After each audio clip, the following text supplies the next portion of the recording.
Hello and welcome to this week's episode of Dadas Show, coming to you from KBC Studios here in Nairobi. I'm your host, Ashiko Mbune. Now, as our name suggests, the Dadas Show aspires to promote the spirit of sisterhood and solidarity. And we do this by creating an open and a safe platform for women to discuss issues ascertaining to their health and lifestyle, their work, their well-being, their families, and anything that affects them in one way or another. We also take an opportunity to celebrate and acknowledge formidable ladies who have taken leaps and strides to better the lives of Kenyan women. To us, these are our trailblazers. On this Trailblazer episode, I am joined by a wonderful lady who has come all the way from across the ocean to make such a huge impact on Kenyan people's lives. Her name is Laura Manyi.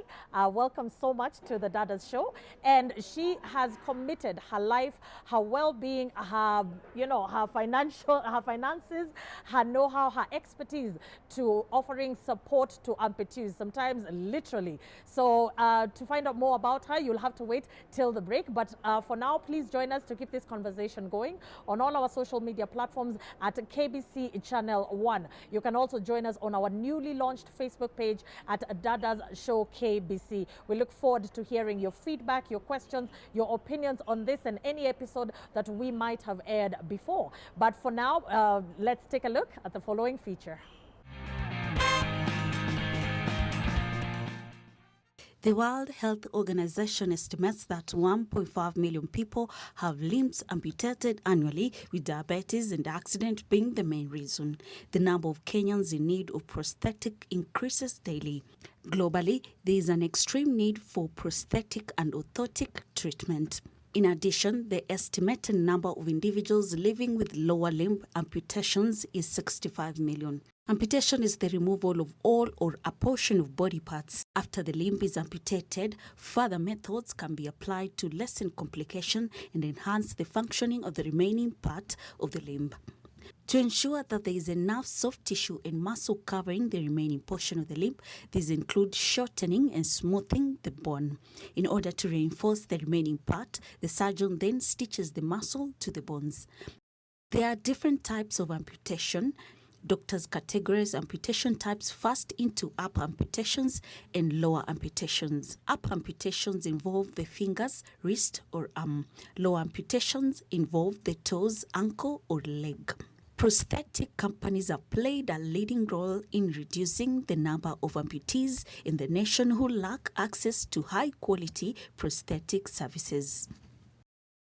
Companies that provide prosthetic services are now claiming their spaces to do what they aspire to do to make sure the amputees in the country are well taken care of. Prosthetic companies in Kenya include Gateway Prosthetic and Orthotics, Autobog Kenya, Proth Prosthetics and Orthotic Services, Prothea Kenya, Orthotics Kenya, and Circle Leg. On this Trailblazer edition, we focus on Circle Leg Kenya. The Circle Leg began in 2018 as a student project, manufactures the Circle Leg prosthetic locally as they aim to help one regain independence, self-determined mobility, and comfort in daily life activities. Amputees now have the opportunity to preserve and restore their mobility thanks to high-quality prostheses. For Dadas Show, my name is Miriam Asava. Welcome back. If you're just joining us, this is the Dadas Show, a Trailblazer episode, and we are celebrating my wonderful guest in studio today. Her name is Madam Laura Manyi.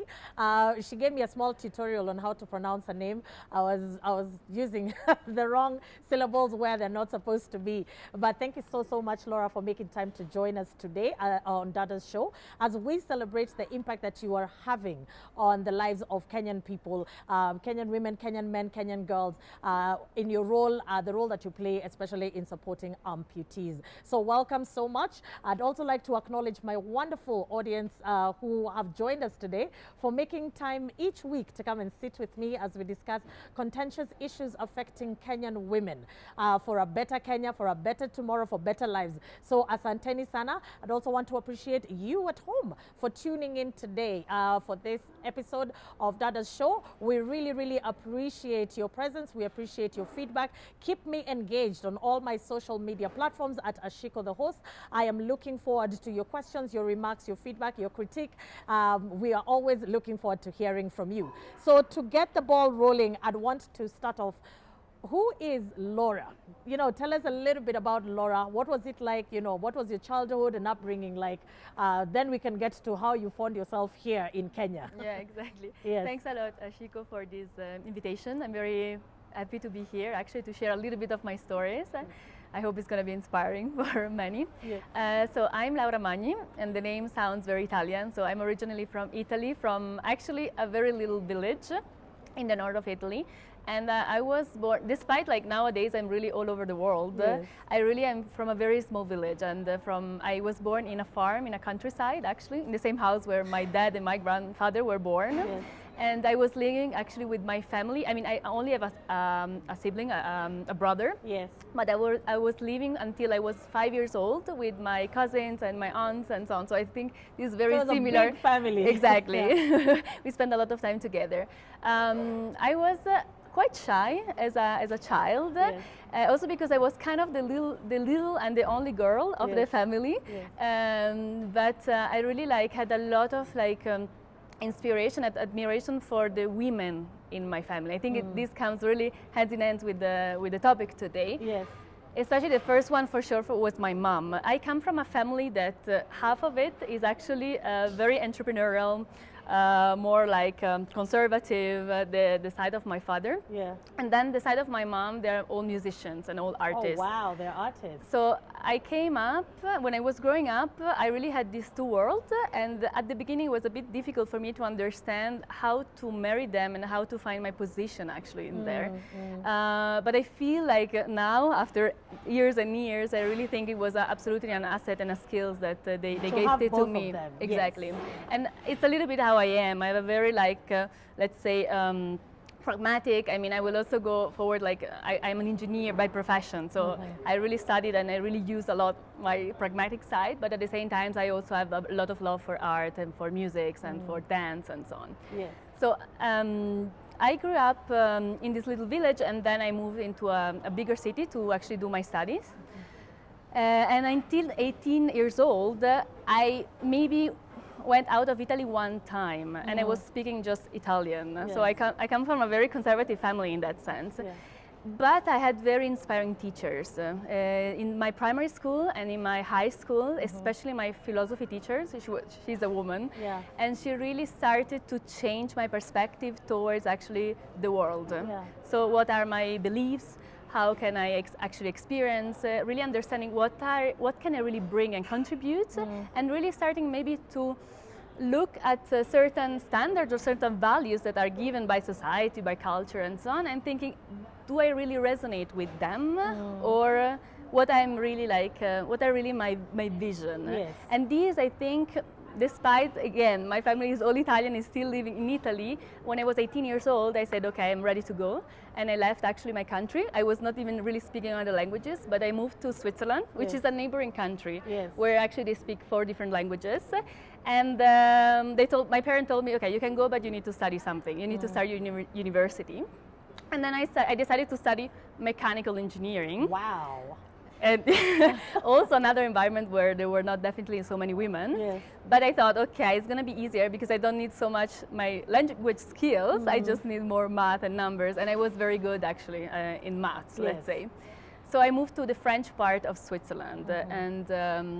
And there, I mean, I was open to a very international background because there were really people from, I would say, all over Europe and also north of Africa, because a lot of countries are also speaking French. Yes. And so I did my first 3 years in mechanical engineering, and then I decided to take a break to start to actually not just study, but also to practice what I was learning. Yes. And I moved first to Asia for a year, to Southeast Asia. And they're very interesting. I was studying more environmental and, let's say, renewable energies, and I was very interested into that. And then I was in a country, Laos and Cambodia, where I spent almost a year by working and traveling as well, where there were a lot also of amputees. And I remember there was the first time I really confronted myself with this reality. Not that in Europe we don't have, but of course, maybe not in the same percentage. Yes. Then I came back, I did my master. I was really fascinated by the body mechanics, so I actually transitioned into biomechanics. And then there I had the opportunity to go to India for another very long internship. Yes. And there I really started to combine actually my interest for, of course, the mechanical part of the body. Yes. So, and also the more spiritual side of it. And I started actually practicing yoga and meditation and teaching. And I really feel like my profession really brought me to bring together these different aspects of looking at our body. Yes. But in a larger sense, not just on the physical level, but also on different aspects. Yes. And this was always a little bit my red thread, I think, during my upbringing and my education. Yes. And then I came back to Switzerland, I finalized my studies, and then actually I started my career. Yes. Oh wow, that's quite the journey. You know, you've been everywhere, and you know it's so inspirational because you're quite young and you're talking about Asia, you're talking about Laos, you're talking about the various corners. And I like what you said about the different backgrounds and the different experiences led you down the path that you're currently on. So I'm very, very excited about that. So speaking of the path that you're currently on, kindly tell us about your professional journey. Yes. So after university, for a year, I started to work in a big corporate, also in the field of medical devices, because actually after my background in my university, that was the way, let's say. That's where you were heading, yes. Exactly. Yeah. And then I realized, no, it's really not an environment that I'm feeling inspired and motivated. That's why I quit. I took a sabbatical of 6 months. I went traveling, I went dancing and really discovering different culture. And then I came back, and by chance I found actually this association that was just starting called CIRCLEG. It was actually 2 industrial designers after university that decided to focus on supporting people with disability, especially amputees, by developing actually a prosthetic leg made initially by recycled plastic. Oh, wow. So how to use actually plastic in a way that has very high impact in the world and not on the contrary. And they were just at the end of their university, and they were designers. So they were looking actually for a business person, but I thought, you know what, I'm gonna try to apply and I'm gonna see if this is gonna work. And after actually a week, they invited me, and I think our career started, and we officially then founded actually CIRCLEG. And so at CIRCLEG, I would say it has changed a lot during the years, even though the core values were always there. Like now it's the 6th year of the organization. And at the beginning, the focus was really like developing a prosthetic system, right? Yes.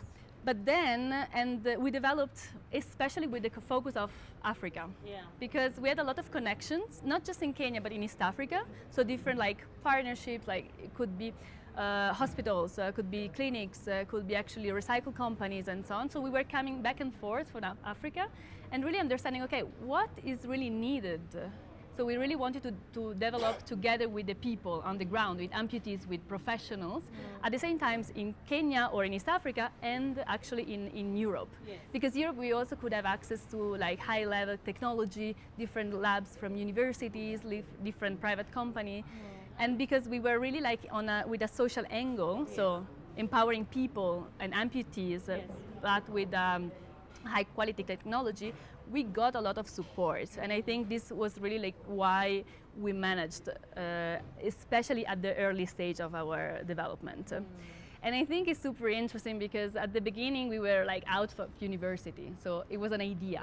Yes. It was an idea with a big vision. And the big vision actually was freedom of mobility for everyone. And then we realized that mobility, again, maybe it's coming back to our previous talk of like, it's not just a physical, like in order to empower a person, you cannot just give a leg and that's it. You need to really look at the human and at the person. Yes. And we realized, there is such an important component on the psychological level. Like imagine someone that has a trauma or so. You need to, in order to empower someone, you also need to work a lot on this aspect and also on the social level, because you want a person to be reintroduced fully into society. So CIRCLEG, from a very like tech-oriented, let's say, angle, even though already with a social impact, really like broaden up. And nowadays, what we do, it's really comprehensive, and we call it actually holistic approach to rehabilitation. Approach to all of that. Yeah. Which is really fantastic, and I'm excited that we will hopefully soon we will be having some of the amputees here who can just tell us a little bit about themselves and what life is like for them, because I believe it affects different facets of somebody losing a limb or maybe being born without, and of course the psychological aspect is really good. So it's very encouraging to hear that you're involved with an institution that covers to all that. You're looking at somebody's well-being as at the same time you're physically empowering them. So that's really commendable. Now, what has your experience in Kenya been like? You deal with clinics, you deal with hospitals, you deal with people all the way from the bottom till the top. You deal with all sorts of people. But just as a country, what's the country been like for you, coming from all these other places across the world? So as I said before, at the beginning we were looking at East Africa, and we thought, okay, it's gonna be similar, like Tanzania, Kenya, Uganda, and then we started actually to travel in different countries, and we realized, oh, wow, it's really different worlds. Yes. And specifically, we chose Kenya in that sense because we thought, okay, it's really amongst the country the most developed, especially in the infrastructure, in the developing, in the manufacturing. Yes. But also we found that in people there was a lot of energy and entrepreneurship as well, and really like a desire of change. So that's why we thought, okay, Kenya is really a very good compromise. I mean, it's a different culture compared to European culture, but at the same time we can find ways to connect and to really like find a middle ground together. And that's also why today, I mean, I'm originally from Italy. We have the headquarters in Switzerland, but actually the main distribution and actually assembly center is in Nairobi, at Peponi Road 40. And 7 of our team members out of 18 are actually Kenyans. Oh, wow. So that's really nice. Thank you. I mean, let's give a round of applause for empowering, creating opportunities all the way from Switzerland. Yes, please continue. Let me ask you something. You're very heavily involved in the areas of prosthetics and helping amputees. And of course, you've been working with hospital and local organizations in everything that you do. What would you feel? Where would you feel that the government or the institutions need to step up, especially in terms of offering support to amputees? So maybe not all of you are familiar with amputation and amputees, and so actually nowadays 90% of the amputees have no access to prosthetic care. And this is due to different aspects, I would say. One of these is for sure awareness, but it's also because prosthetics are very expensive, right? In the majority of the country, let's say in Europe or in the US and so on, these are covered by the health insurance, and these actually supports a lot to increase accessibility. So I think one of the main things we should really work on more from a governmental side is to increase access to healthcare coverage, the national healthcare coverage for actually prosthetics. Another point is definitely that there are prosthetics in the countries, but the quality varies quite a lot. So you can have a prosthetic that lasts a couple of months, like lasts actually years. Yes. So and until you don't have really clear guidelines or like standards on the production, on the production, on the quality, this can you think you buy something because maybe you don't know as a beneficial that it will last you forever, and on the contrary, every 2 or 3 months you find yourself going back to the hospitals and actually pay way more because and having other healthcare problem and issues.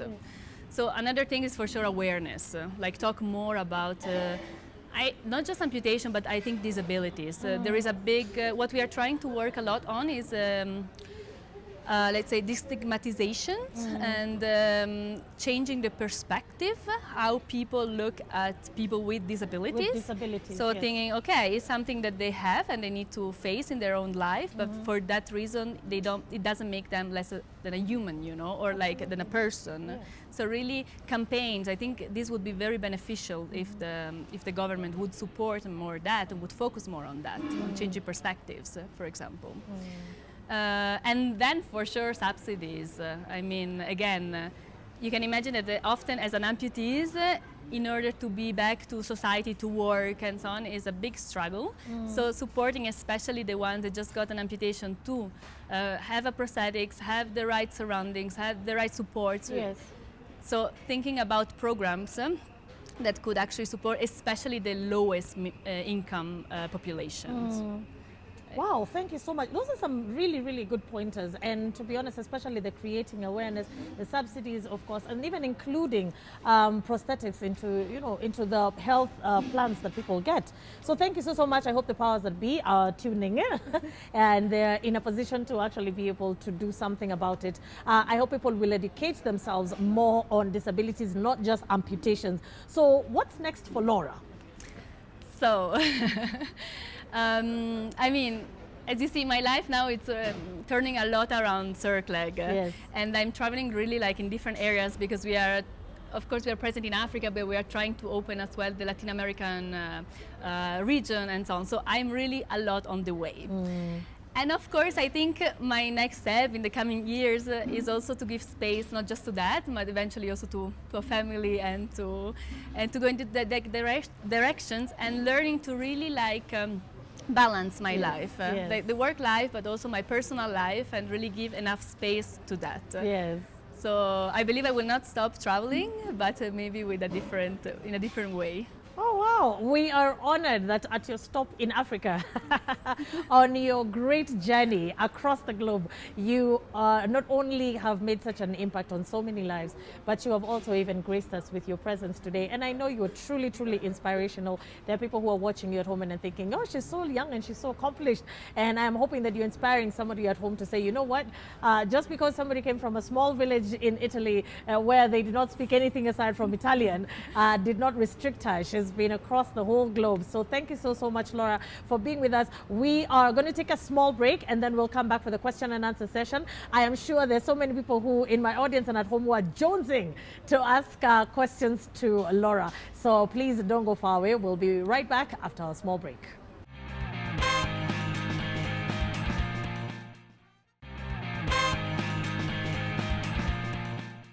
Welcome back. If you're just joining us, you have missed one heck of a fast session, but don't worry, every single episode of Dadas Show is always posted on YouTube. So remember, you can always catch this and any other episode that we've aired before. Of course, we also welcome you to join us on all social media platforms at KBC Channel 1. You can also join us on our newly launched page at Dadas Show KBC. So remember, the conversation of the day is celebrating our trailblazer, who is Madam Laura. She has given us a lot of insight. She has given us a reason why we are celebrating her. So welcome to the question and answer session, where we give my wonderful audience an opportunity to interact with our panelists. So to start us off, we have Madam Angela. Angela, karibu sana. Could you tell us how to reach CircLeg? Are you on socials? And do you have a physical address in Kenya? So, as I was saying before, CircLeg is based in Nairobi, 40 Peponi Road. But of course, you can also reach us through email, sales@circleg.world. Bit difficult, but we are also in social media. We are actually in Instagram, in Facebook, in TikTok, in LinkedIn. So if you're at home and perhaps you need in need of these services, Laura has said the approach is not just giving out the prosthetics, but even a more holistic approach. We will definitely share their contacts with you at the end of this particular show. Absolutely. Yeah. Thanks. So thank you so much for that question. We'll move on to our next question from Magdalene. Thank you so very much, Ashiko.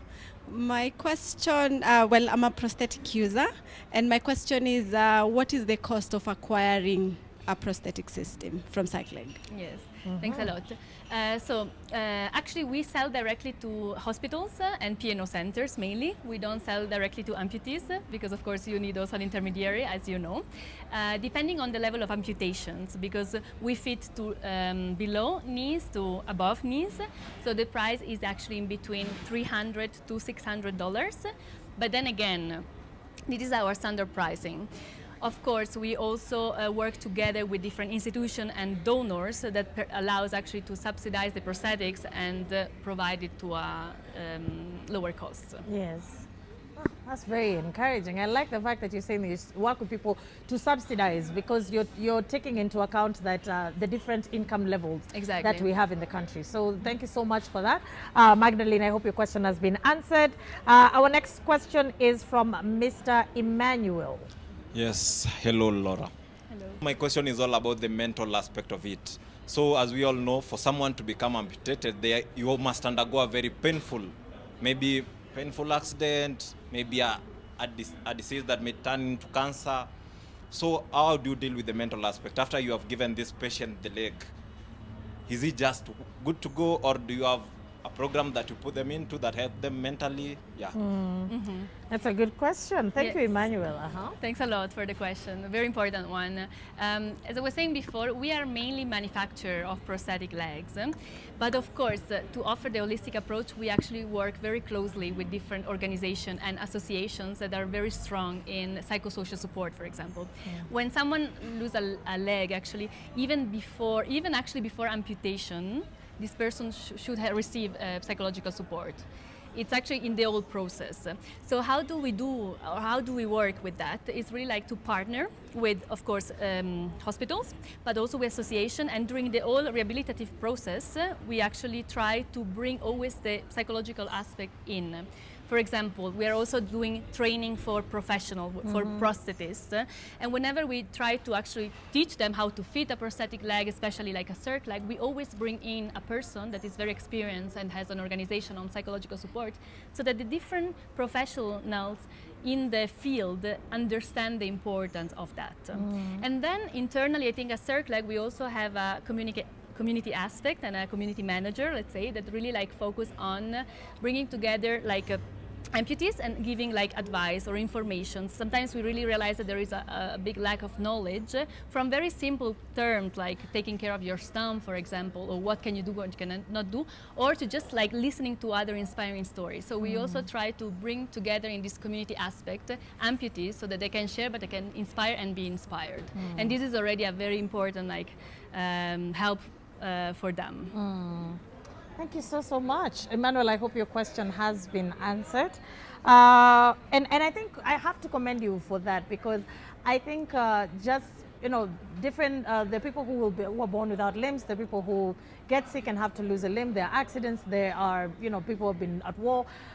Everybody is dealing with a different psychological battle, and I think it's important, just because the wound is far deeper sometimes than what we can physically see. Absolutely. And I'm so grateful that there are organizations that are out there that are actually taking their time to, to offer the psychosocial support that you're talking about. So thank you so much for that.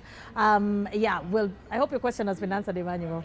Okay, then our next question of the day is from Madam Hope Lovely. Hi Laura, my question is for those people who are amputees, some they get it from accidents and it's sudden, and some are not capable of handling it financially. Do your organization donate to them? And people like us, can we donate to them directly, or we have to go through you? How do we reach them? Yes. Yeah, thanks a lot for these questions, because it's actually very important. So as I was saying before, on one side, we really try to work together with donors and big organizations that can subsidize either the full rehabilitation process of an amputee, so you can really like support a person to go from amputation actually to rehabilitation, or even just a part of it, because depending on the income level, actually different people requires different type of subsidies and supports, right? So we're working like that, but we also work with individual donors. And if you come actually to our platform, to our website, circleg.world, you will see that you have the possibility directly to donate. And sometimes, you don't need even to donate for a full leg. Just a part of it is really like supporting someone that maybe in the rural area that cannot afford. So yeah, this is a big focus also that we are trying to foster. So support also from either individual donations. Wow. Thank you so much. So if you're at home and you would want to donate to this worthy cause, if you'd want to, you want to help SACLEG, especially improve the lives of the people who are financially unable, perhaps to cover the cost of the whole procedure, like you said, from the amputation to the prosthetic to the therapy, kindly feel free to get in touch with them. Our next question of the day is from Joanne. My question is, how have you used artificial intelligence, or how are you planning to incorporate artificial intelligence in the making of prosthetic legs or prosthetics? Yes. Yeah, thanks a lot for the questions. So our leg is a mechanical system. So out there are different types of prosthetic legs, right? From very high-tech electronical one that they move by themselves to actually mechanical parts. Mechanical part, it means there is no microchip, for example, inside, no microprocessors. And actually the user is the one that learns how this part that becomes part of his or her body can actually move and can support him or her in their daily life. So as you see, but there is a lot of, I think in the future, more and more actually artificial intelligence will support us in reaching high-tech technology also without necessarily integrated microchip or microprocessors. And the idea is because human bodies are very complex. I mean, each of us have a very different shape and different weight and so on and so forth. So if we can start using that to really tune it even more to the specification of your body, then of course your way of walking and your way of dealing with your daily activities will improve more and more. And then I think there is another aspect that in the future we will focus more and more with artificial intelligence, it's which, when you deal, and this is, I think, a very sensitive topic, about data, because of course you receive from your patient also data, right? Yeah. And then there are very clear regulations, to make sure that you can maintain the privacy and so on and so forth. But if you use actually this data in order to improve the quality of, for example, prosthetic cares or healthcare that you can provide in different regions, and not just because of course in Nairobi it's way easier to have access, for example, to prosthetic care and a certain level of technology, but also to rural access. So to understand actually how to develop treatment also for people that are not necessarily in the urban areas or where technology is very accessible, but also where it's not accessible. I hope started to answer your question. I mean, the topic of AI always fascinates me, and I believe, like you're saying, if artificial intelligence can be incorporated in some of these prosthetics, then definitely they could make the lives of the people, the individuals, better. But I believe there's always need for regulations and guidelines around the use of artificial intelligence. So I am looking forward. I am a little bit skeptical, but I'm still looking forward to it. And I'm hoping that something will come out that will actually be beneficial to the individuals who it's supposed to be. Then we've got our final question of the day, which is from Diana. Hi, so you mentioned you've been to 4 different countries. So my question is, out of these 4 countries, which is your favorite? And apart from English and Italian, which other languages can you speak?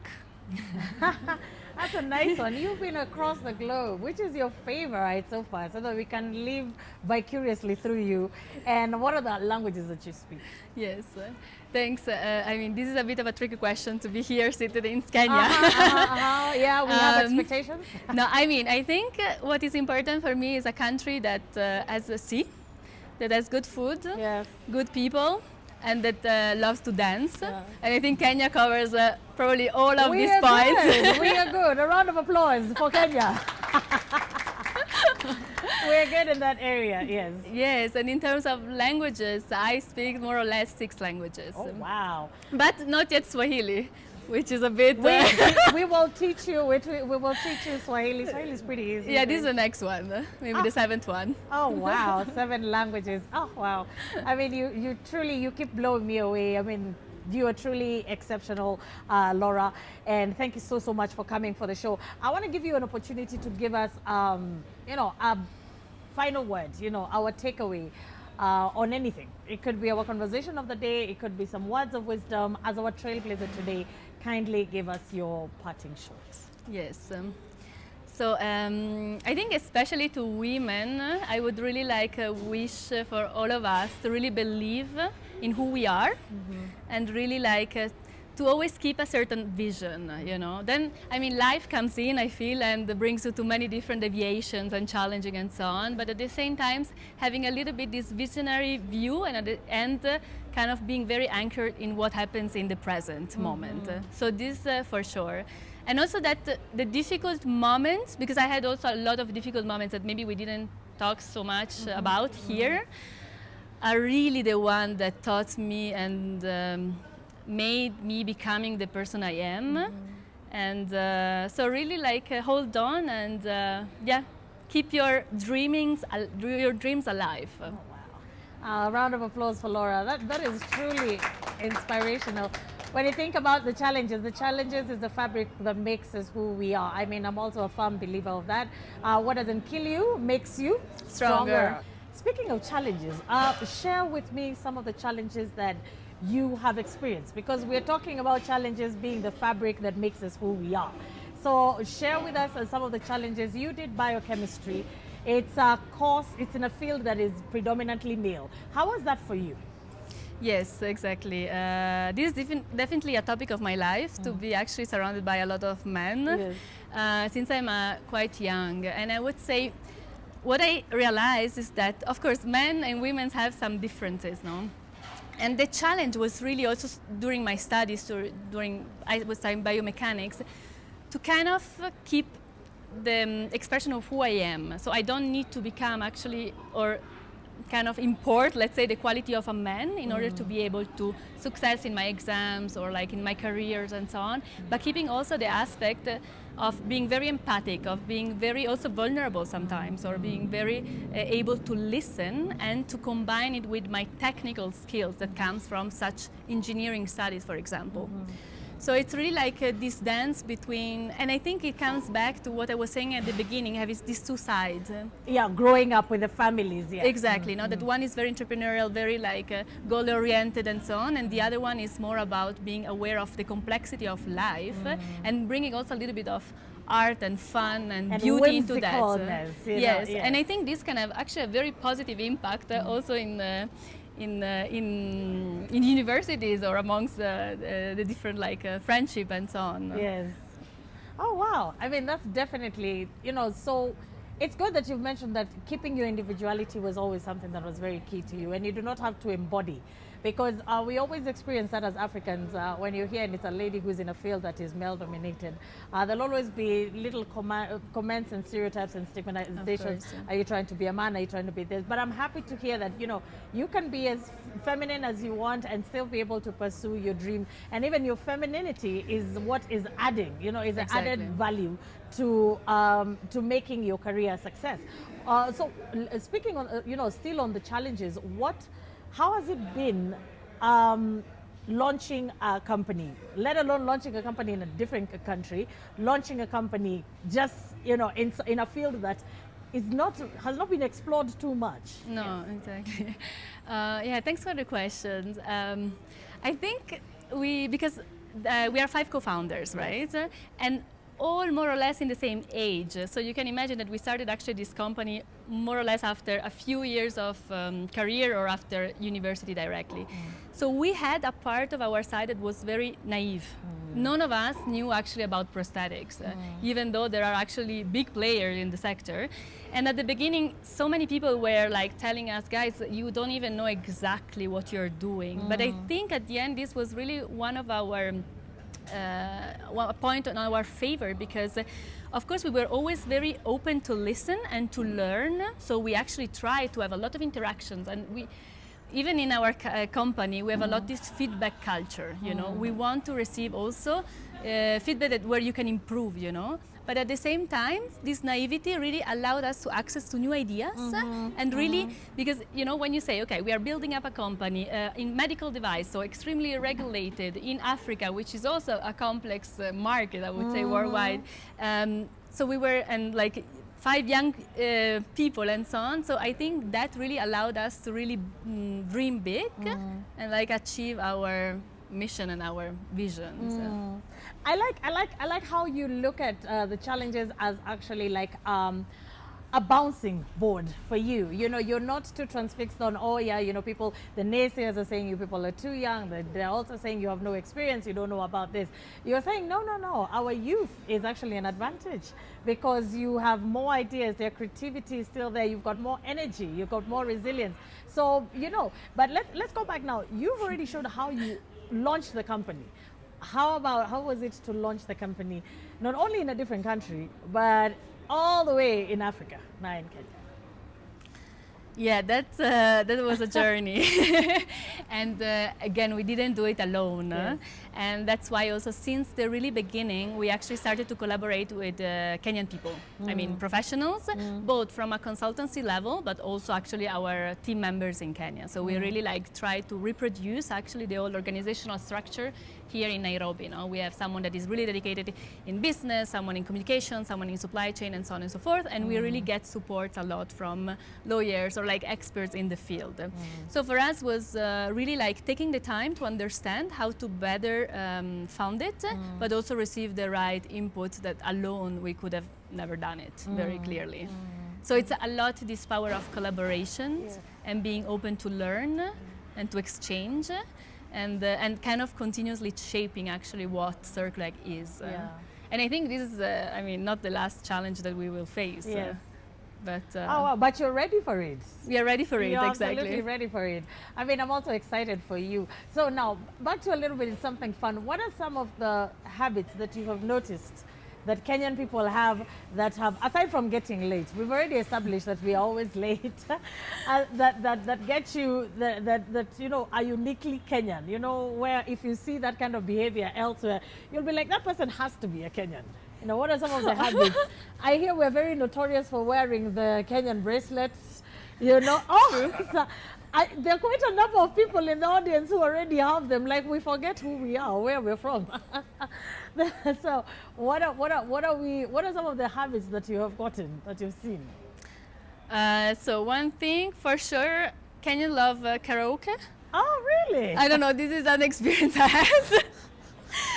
And watching football. Yes. Even from different countries.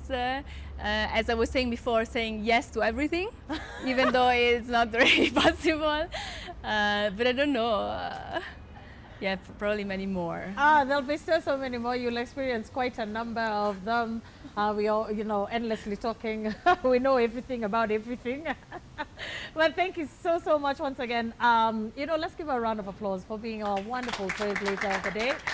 Asante sana, that is Kiswahili for thank you very much. Thank you so much for making time to join us, and you're truly inspirational. And I'm hoping that there's a young lady over there at home who's watching you today and going like, you know what? I can do that. I can do that. And I love what you said about focusing on your goals. Focusing on your goals. And, you know, once you are steadfast on your goals, then everything else looks, you know, will not destabilize you too much. Just have your eye on the prize. So thank you so much for that. And also thank you so much for my wonderful audience, for the questions. And for you at home, please share your questions, your comments, your feedback on all our Facebook, on all our social media channels, which is KBC Channel 1 across all social media platforms. And Ashiko, the host, across all social media platforms. And our newly launched Facebook page at Dadas Show KBC. We're looking forward to hearing from you. So we have come to the end of an extremely insightful episode where we've gotten to learn so much for from our trailblazer of the day, and we are really excited to see where the journey takes us. So on behalf of the production team at KBC and our wonderful host today, we want to thank you so much for being with us. We will catch you same time, same place next week. Until then, bye for now.